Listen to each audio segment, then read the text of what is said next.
President-elect Donald Trump, welcome back to Meet the Press. Thank you very much. Thank you so much for being here.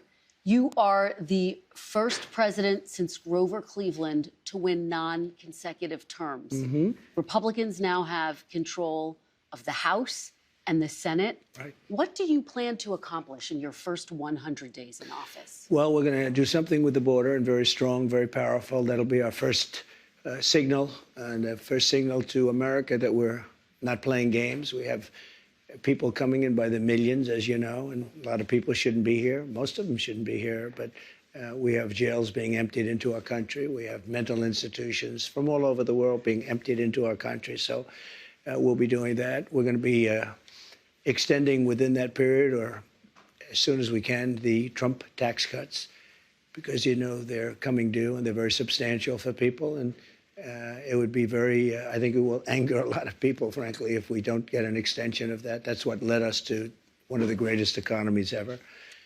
And those two things are going to be very vital, very important. We're going to be focusing on crime in the cities, and we'll work with Democrat governors. Most of them are, as you know, if you look at the 25 worst places, they're just about all Democrat-controlled cities and states. And we're going to be working with Democrat governors and Democrat mayors. And I look forward to doing it, but we have to do something about crime, and mostly in our cities. And we're going to have a lot of other things. We'll be working on nominations. We're going to still be working on some nominations. I think they're going very well.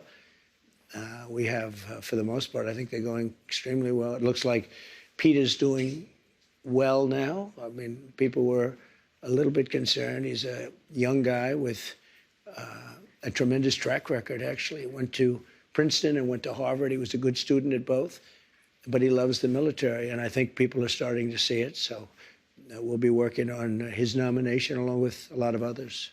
We are going to delve into your nominations, but since you bring him up, do you still have confidence in Pete Hegseth? Yes, I do. I really do. He's a very smart guy. I've known him through Fox, but I've known him for a long time. And he's basically a military guy. I mean, every time I talk to him, all he wants to talk about is the military. He's a military guy. I used to kid him about it. I didn't think we'd be in this position where he may be, hopefully will be Secretary of Defense. But every time I was with him, he was fighting for soldiers, where he said some soldier was unjustly put in prison because they were really doing what they were taught to do, in some cases. So, yeah, I think he's going to do fine.